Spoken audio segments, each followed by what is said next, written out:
बिस्मिल्लाहिर्रहमानिर्रहीम। आज तक के मुअज़्ज़ज़ नाज़रीन अस्सलाम वालेकुम। अब किस नंबर 188 मुलाहिज़ा फरमाएं। मैं देखता हूँ आखिर ये कौन लोग हैं। मर्द की आवाज़ आई और मैं उठते उठते बैठ गया। मेरे एक इशारे पर सब फिर सोते बन गए। राबिया और नाज़ो ने बेड का रुख किया और लिहाफ में घुसकर साकत हो गई। नीचे हम सब ने कंबल में सर लपेट लिए, लेकिन मैंने करवट लेकर कंबल का एक कोना थोड़ा सा यूं उठाए रखा कि एक आंख से अंदर आने वाले की सूरत देख सकूं। ऐसे सोए पड़े हैं जैसे बाप का घर है।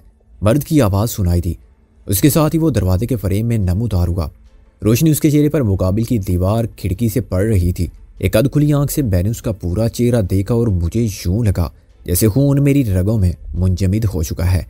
मुझसे चंद कदम के फासले पर डीएसपी सराज खड़ा हुआ था, जो मेरा सबसे पुराना और सबसे खतरनाक और सबसे ज्यादा कमीना दुश्मन था।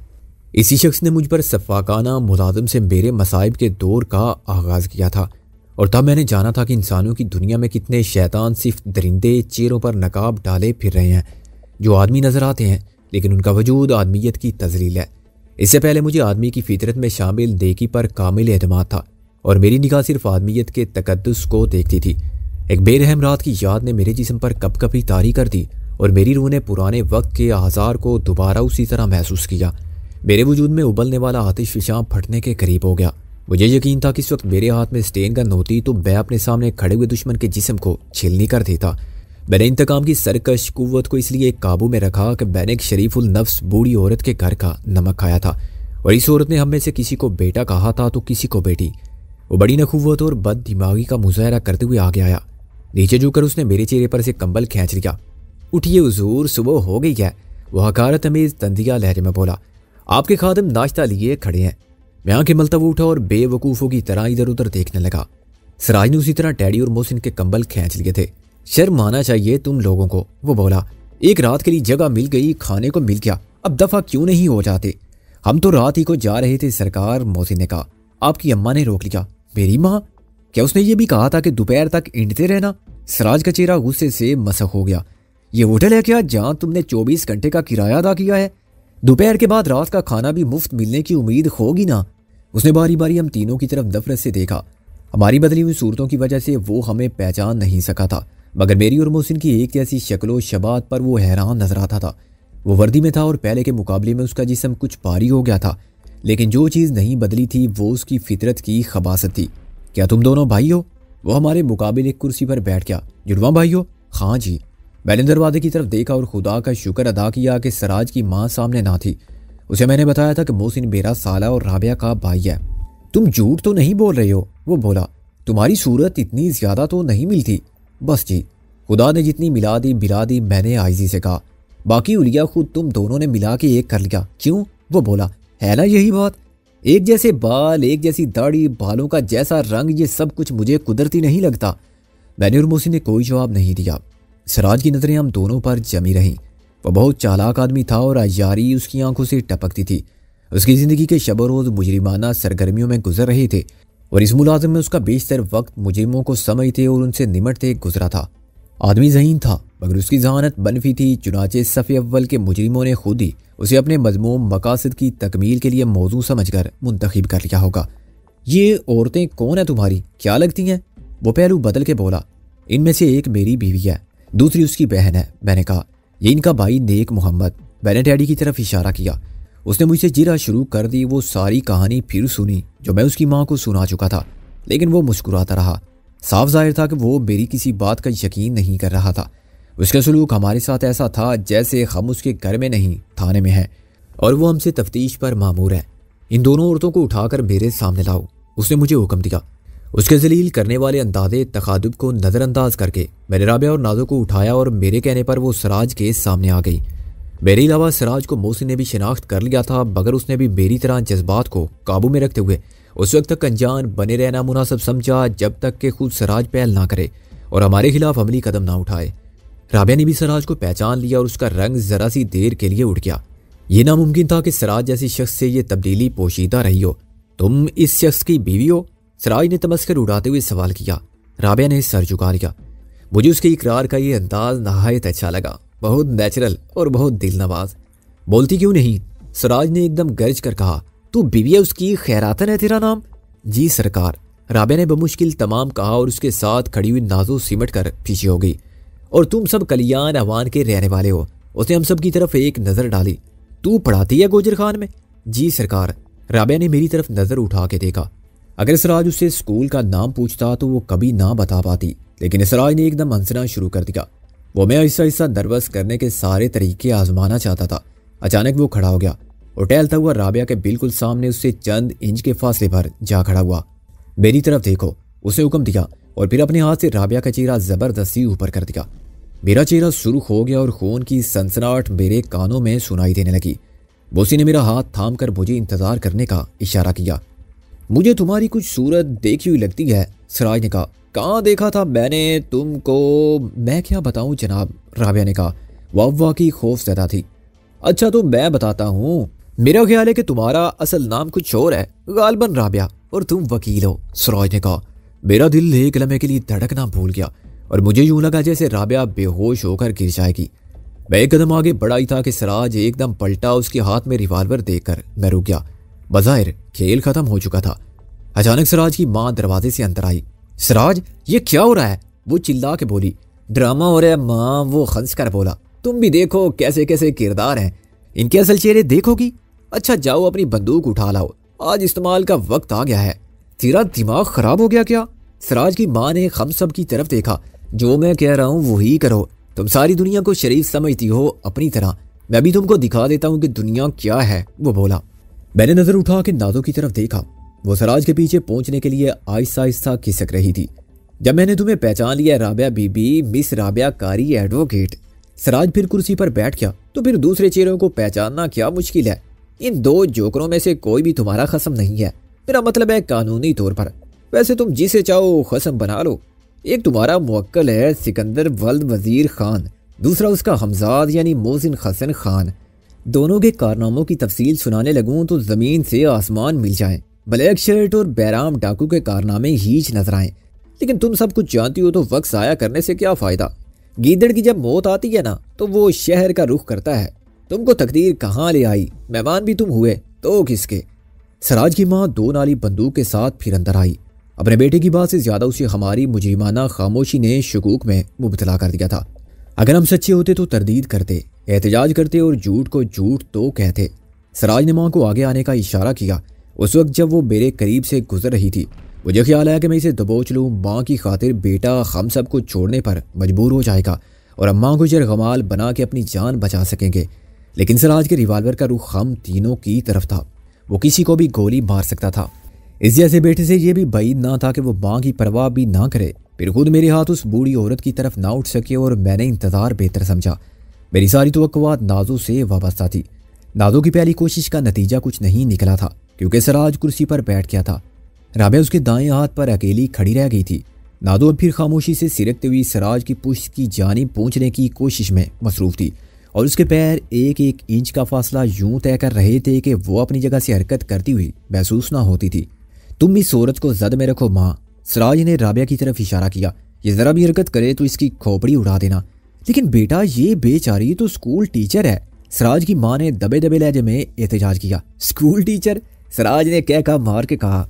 ओए मेरी बोली माँ, बेवकूफ़ माँ, ये मक्कार औरत वकील है। इसका नाम खैरातन नहीं राबिया कारी है।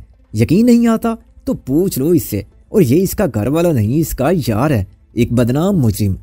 सिराज की माँ ने राबिया की तरफ देखा और फिर आहिस्ता आहिस्ता दो नाली बंदूक का रुख उसकी तरफ कर दिया। मिस्टर अव्वल खान, पहले तुम इधर आओ, सिराज ने मुझे इशारा किया। मैं जानता था कि उसके हाथ से रिवाल्वर छीनना बहुत आसान काम है, मगर मेरी ये बहादुरी राबिया के लिए मौत का पैगाम साबित होती। वो औरत किसी तजब्जुब के बगैर गोली चला देती। मैंने खुद को सब्र की तलकीन की और तामीले हुक्म के लिए आगे बढ़ा। सिराज के हाथ बड़ी तेजी से हरकत में आए। उसने किसी दरिंदे की तरह मेरी नकली दाढ़ी नोच डाली और मेरे घुंघरियाले बैंदी रंग के बालों की विग के टुकड़े कर दिए। मैं अपनी असल सूरत में पीटे हुए बोरे की तरह खड़ा रह गया। सिराज जोर जोर से कह के लगाने लगा। देखा तुमने माँ, तुम इसे शरीफ और मुसीबत का मारा कहती थी, अब इसकी सूरत पहचानो। सिराज बोला। अभी मैं दूसरे को भी असल रूप में तुम्हारे सामने पेश करता हूँ। ये जो खैरातन का घर वाला था ना, ये सिकंदर बख्त है, कबीर खान, और बहुत कुछ है। इसके इतने ही नाम है जितने इसके जराइम। ये न जाने कितने कत्ल कर चुका है। गाड़ियाँ छीनना इसका शौक है। ये सब मुजरिम है। वो मेरे जुराइम की तफसील अपनी माँ को बता रहा था और मेरी नज़र नाजो पर थी। मैं उसके इशारे की इंतज़ार में था। नाजो सिराज के बिल्कुल पीछे उससे 1 फुट दूर रह गई थी। जब उसने बायां हाथ थोड़ा सा उठा के मुझे सिग्नल दिया, मैं उड़ता हुआ सिराज की माँ पर जा गिरा। उसकी राइफल से होने वाली फायर की आवाज़ कमरे में गूंजी। फिर वो खुद चिल्लाई। मैंने राइफल को उसके हाथ से निकलकर फर्श पर गिरते देखा। जब मैं सिराज की माँ को उठा रहा था तो मैंने सिराज के बिलबिलाने की आवाज़ सुनी।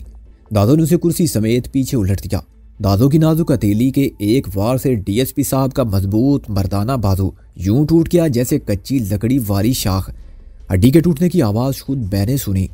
दादो ने रिवाल्वर मोहसिन की तरफ उछाला और जब मैंने सिराज की माँ को उसके पैरों पर खड़ा किया तो मैंने सिराज को इंतहाई तैश के आलम में टूटे हुए बाजू की परवाह ना करते हुए दादो को लात मारने की कोशिश करते देखा।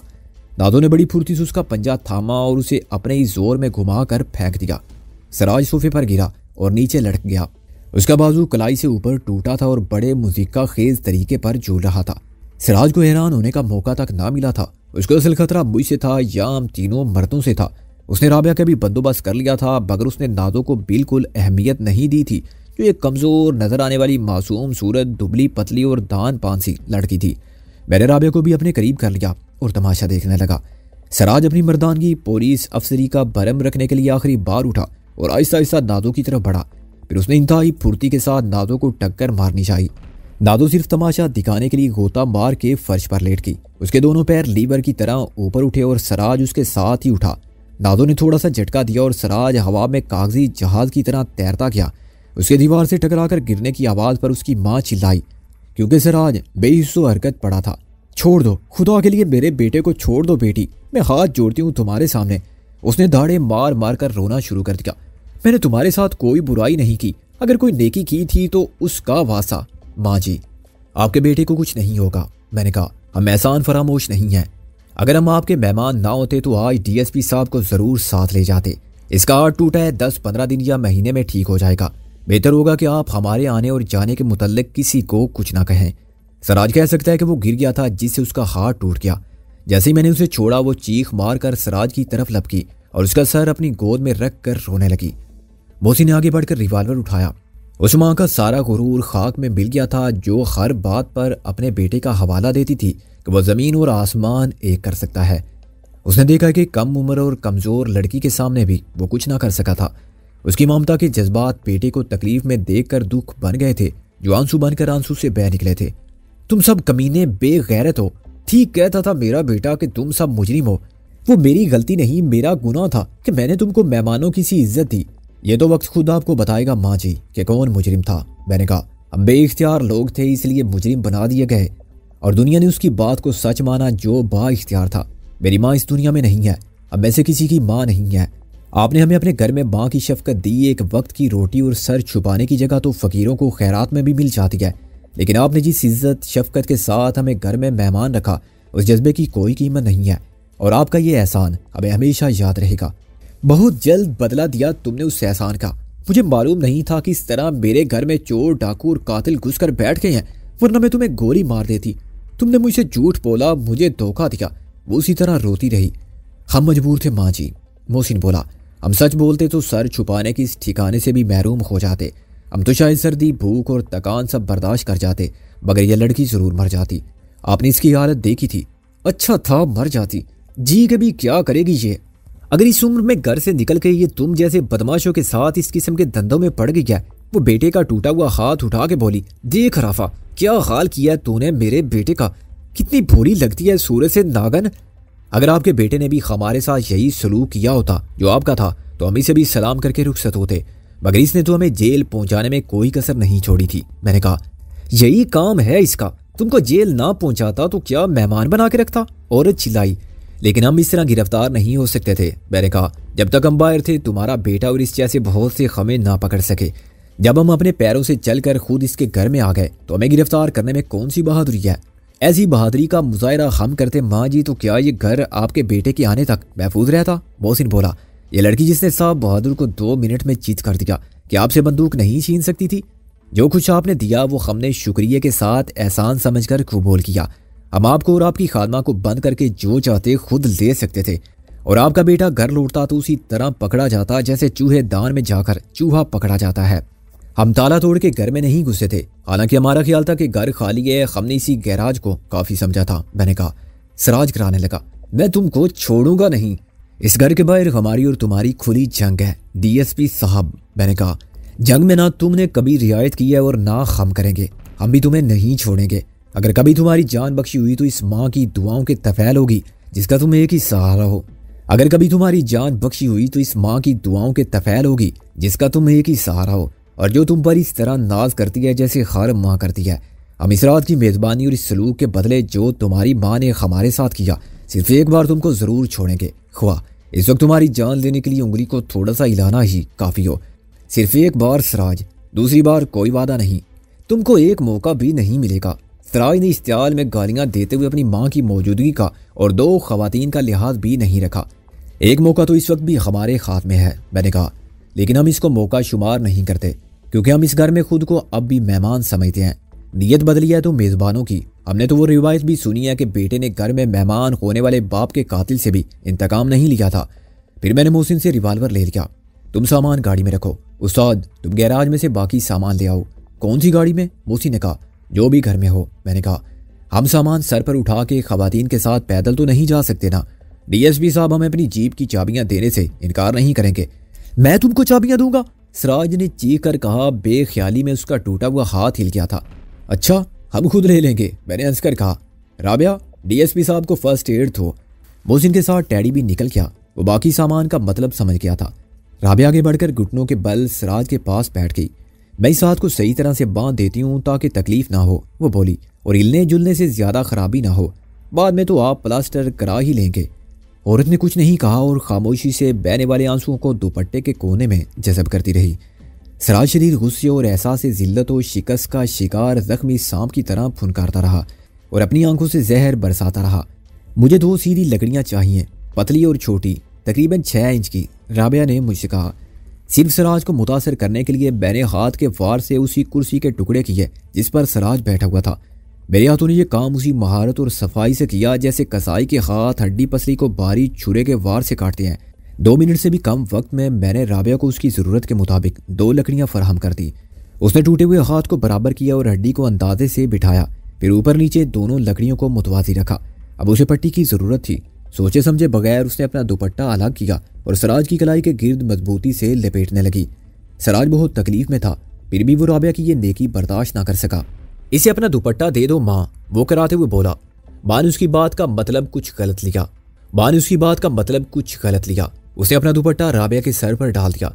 राबिया अपने दुपट्टे को लपेटने में मसरूफ रही। मेरा मतलब ये नहीं था, अपना दुपट्टा मेरे हाथ पर बांधने के लिए देना था, सिराज बोला। एक ही बात है, माँ के सर का दुपट्टा मेरे सर पर मेरी इज्जत का उतना ही रखवाला है जितना ये दुपट्टा था। राबिया ने पट्टी लपेटने का काम खत्म करते हुए कहा और खड़ी हो गई। चाबियां तो गाड़ी ही में लगी हुई मिल गई। बोसी ने अंदर आकर कहा और स्टेन गन मेरी तरफ उछाल दी। मैंने इसे तरबियत याफ्ता और पेशावर कमांडोज की तरह हवा ही में पकड़ लिया। बोसी अंदर गया और थोड़ी देर में दोनों सूटकेस लिए गुजरा। ये देखा आपने सिराज साहब, मैंने कहा, हम कितने ताकतवर थे। खाली हाथों एक लड़की ने तुम्हारा बेड़ा गर्क कर दिया। खाली हाथ हम मिलकर तुम्हारी एक पलटन का बेड़ा गर्क कर सकते हैं, और फिर इस हथियार के सामने भला कौन ठहर सकता था। लेकिन देख लो, हमने खाली समझने के बावजूद तुम्हारे घर का ताला तक नहीं तोड़ा था और तुम्हारी माँ के साथ इतनी ताजीम का सलूक किया था जितना हर माँ का हक होता है। हम इस घर से एक सुई भी उठा के नहीं ले जा रहे हैं तो बारे एहसान या थोड़ी सी शर्मिंदगी का एहसास कि आपकी वजह से थोड़ी सी ज्यादती के मुर्तकिब हुए। तुम दोनों चल के गाड़ी में बैठो। मैंने राबिया और नादो को इशारा किया। हमसे जो कुछ हुआ, राबिया ने चलते चलते रुक कर कहा, उसके लिए हमें माफ़ कर देना माँ जी, और मुझे भी। एक ना एक दिन आपको यकीन आ जाएगा कि हम वैसे नहीं थे जैसा आपने समझा था। नादो बोली, खुदा तुम्हें सीधी राह दिखाए, बड़ी बी ने आंखें पूंछ कर कहा। सिराज दीवार का सहारा लिए सीधा बैठा रहा। तुम्हारी माँ को तुम पर बहुत फख्र है सिराज, मैंने अंग्रेजी में कहा। अब अपनी सफाई पेश करना चाहते तो कर सकते थे, लेकिन इस तरह तुम्हारे सारे जराइम का पर्दा भी चाक हो जाता। अगर तुम्हारी माँ यकीन कर लेती तो इसके गुरूर को शिकस्त कितनी अंदोनाक होती। चुनाचे हम इसे कुछ नहीं बताएंगे, लेकिन तुमने अपनी रवश ना बदली तो ये गुरूर कब तक सलामत रहेगा। हकीकत 7 पर्दों में अपने वजूद को तस्लीम करा लेती है, और सच सामने आता है तो झूठ पर एतकाद रखने वालों के लिए ये सदमा ज्यादा शदीद होता है। बिल्कुल उसी तरह जैसे गुप्त अंधेरे कमरे से दोपहर की धूप में कदम रखने वालों की आंखें चुंधिया जाती हैं। मैं ऐसा काम नहीं कर रहा हूँ कोई, तुम क्या साबित करना चाहते हो आखिर? वो अय्यारी से बोला। उसका मकसद ये जानना था कि हमें उसके और दिलावर के गठजोड़ और उसके कारोबार की असल नौइयत के बारे में क्या मालूम है। तुम और दिलावर आज मुनशियात का जहर बेचकर तबाह हो जाने वालों की जिंदगी का मुआवजा वसूल कर रहे हो और अपनी तिजोरियों में अपने लिए जहन्नम की आग भड़का रहे हो। मैंने कहा, तुम इंसानियत की अगली नस्ल को तबाह कर रहे हो। मुझे सिर्फ इस बात की सजा दे रहे हो कि मैंने तुम्हारे शैतानी कारोबार में तुम्हारा साथ नहीं दिया। दौलत के लिए अपने ज़मीर को नहीं बेचा। तुमको मुझसे ये अंदेशा लाहक हो गया था कि कहीं मैं तुम्हारी सोने की कान को तबाह ना कर दूं। तुमने मुझे तबाह कर दिया, लेकिन यह बात खुद भी याद रखना और अपने आकाओं को भी समझा देना कि जब तक वो मेरा वजूद नहीं मिटा देंगे, मैं उनके मुनशियात के कारोबार के लिए मुस्तकिल खतरा बना रहूँगा। आज वो भी अकेले नहीं और मैं भी अकेला नहीं, लेकिन तुम देखोगे कि कल वो अकेले होंगे जेल की सलाखों के पीछे या अपनी खबर में। मेरी तकरीर का खातिर ख्वाह असर हुआ। मैं उसे ये तासर देने में कामयाब रहा कि मैं कितना गुमराह हूँ और हकाइक से कितना बेखबर हूँ। उसे यकीन आ गया कि मैं शराब के ताकुब में हूँ। वो नाजायज़ असला बनाने, स्मगल करने, ब्लैक में फ़रोख्त करने और मुल्क दुश्मन अनासर तक पहुँचाने का जो मज़मूम धंधा कर रहे हैं वो मेरी नज़र से पोशीदा है और मैंने खुद साख्ता मफरूज़ात की बुनियाद पर यह नज़रिया कायम किया है कि चौधरी दिलावर एंड कंपनी का बिजनेस मुनशियात की तरसील व तकसीम है। वो यकीनन मेरी सहमकाना यकीन पर दिल में बहुत खुश हुआ होगा, लेकिन सूरत से उसने मुझे भी बेवकूफ़ बनाने की अदाकारी जारी रखी। ये कारोबार पहले भी चलता रहा है। तुम्हारे बाप ने मुखालफत करके हमारा क्या बिगाड़ लिया? वो अकार से बोला। और खुद तुमने कौन सा तीर मार लिया है? मारी है तो अपने ही पाँव पर कुल्हाड़ी मारी है। खुद को ही नहीं, अपने साथ दूसरों को भी तबाह किया है। तुम दलदल में उतर चुके हो और तुम्हारा वापस लौटना नामुमकिन है। हम बदसूर किनारे पर हैं। तुम आने वाले सैलाब से बेखबर हो। मैंने कहा, किनारे पर होने को तहफ़्फ़ुज़ और सलामती की ज़मानत समझते हो, मगर इसी यकीन के साथ तुम डूबने वाले हो। अगर तुम सिर्फ एक पुलिस ऑफिसर रहते तो तुम्हारी जानो, माल और इज्जत सब बच जाते, लेकिन अब कोई तुमको बचाने वाला नहीं है। मेरी तरफ से तुम जहन्नुम में जा सकते हो। वो बोला, जाने के लिए अब हमें तुम्हारी इजाज़त की ज़रूरत नहीं रही, लेकिन तुम्हारी माँ से एक इजाज़त ज़रूर लेनी है। मैंने कहा, हम इस पोजीशन में नहीं कि कोई ख़तरा मोल ले सकें और यहाँ से निकलकर किसी महफूज मुकाम तक पहुँचने से कबल ही पकड़ लिए जाएं। हमें कोई ऐसा बंदोबस्त ज़रूर करना पड़ेगा कि हमारे जाने के बाद तुम कुछ ना कर सको। फिर मैं उसकी माँ की तरफ मुड़ा। एक सूरज ये हो सकती है कि मैं आपके बेटे को साथ ले जाऊं और फिर हम उनको किसी भी जगह छोड़ दें जहां से ये वापस आ जाएं। नहीं, इसे मत ले जाओ, ये जख्मी है। सराज की माँ चिल्लाई, इसकी जगह मुझे ले चलो, आपको तकलीफ होगी और सराज की तरफ से हमारा इत्मीनान फिर भी नहीं होगा। मैंने कहा, दूसरी सूरत यह है कि हम आपको और सराज को एक साथ ले जाएं। तीसरी सूरत यह है कि मैं आप दोनों को एक साथ या अलग अलग कमरों में बांध कर डाल जाऊं। कुछ देर में कोई ना कोई आपको आज़ाद कराने वाला आ जाएगा। क्या तुम मेरे वादे पर एतबार नहीं कर सकते कि मैं खामोश रहूंगी? सराज की माँ ने कहा, आपकी बात पर मैं यकीनन एतबार कर लूंगा, लेकिन आपके बेटे की बात पर नहीं। मैंने कहा, फिर भी इतना तो करना ही पड़ेगा कि आपको किसी कमरे में मुकफ्फल कर दूं। आप सिर्फ अपने कौल की पाबंद रहेंगी। सराज को मैं दूसरे कमरे में रखूंगा। अब आप मुझे बता दें कि किस कमरे में जाना पसंद करेंगी। मेरा मतलब है किस बाथरूम में। अगर आप ये चाहती हैं कि आपको बांधा ना जाए सराज के लिए, कोई रियायत नहीं है, मगर बाथरूम में और इस हालत में तुम सराज को बांध कर डालोगे? मजबूरी है माँ जी, बाकी सब कमरों में खिड़कियां होंगी, उन्हें मुकफ्फल नहीं किया जा सकता। मैंने कहा, सराज का सिर्फ हाथ टूटा हुआ है, वो माजूर नहीं हुआ है। उसका हमारे पीछे दौड़ना या हमारे ताकुब में आना खुद उसी के लिए खतरनाक होगा। हो सकता है वो कोई दूसरा रिवाल्वर इस्तेमाल करे, जवाब में हमें भी गोली चलानी पड़ जाए। यह बहुत खतरनाक चीज़ है। मैंने स्टेन गन लहराई। नहीं नहीं, सराज की माँ चिल्लाई, मैं इसको कुछ नहीं करने दूंगी। तुम जाओ, मैं वादा करती हूँ कि इसे कमरे से भी नहीं निकलने दूंगी। कोई तुम्हारे पीछे नहीं आएगा। आपका बेटा एक पुलिस ऑफिसर भी है माँ जी, इसने आपकी बात ना मानी तो आप कुछ भी नहीं कर सकेंगी। मैंने कहा, अब आप देर ना करें, आप उसी कमरे से मुल्हिक बाथरूम में चली जाएं। उठे आप भी सराज साहब। सराज मुझे गालियां बकता, धमकियां देता उठा। अच्छा, इसको बांध कर मत डालो, ऐसे ही दरवाज़ा बाहर से बंद कर जाओ। सराज की माँ ने इल्तजाज की। बहुत बेहतर। मैंने कहा, आप दोनों बाथरूम में बिल्कुल खामोश रहेंगे। मैंने कहा, अगर गाड़ी के रवाना होने से पहले मैंने शोर मचाने की आवाज़ भी सुनी तो मैं वापस आके इसकी टांग भी तोड़ जाऊंगा। गुसल खाने के दरवाजे की चाबी कहाँ है? तमाम दरवाज़ों की चाबियां एक गुच्छे में थी। मैंने सराज की माँ को बेटे का हाथ पकड़कर खींचते और उसे समझाते मनाते देखा। वह बहुत ज़्यादा डरी हुई थी। सराज तैश में पागल हो रहा था और ऐसी जिल्लत आमेज शिकस्त के साथ अपनी बेबसी का एहसास उसके लिए सुहाने रूह बना हुआ था। उसने यूं जाहिर किया जैसे वो माँ की वजह से मजबूर हो गया है।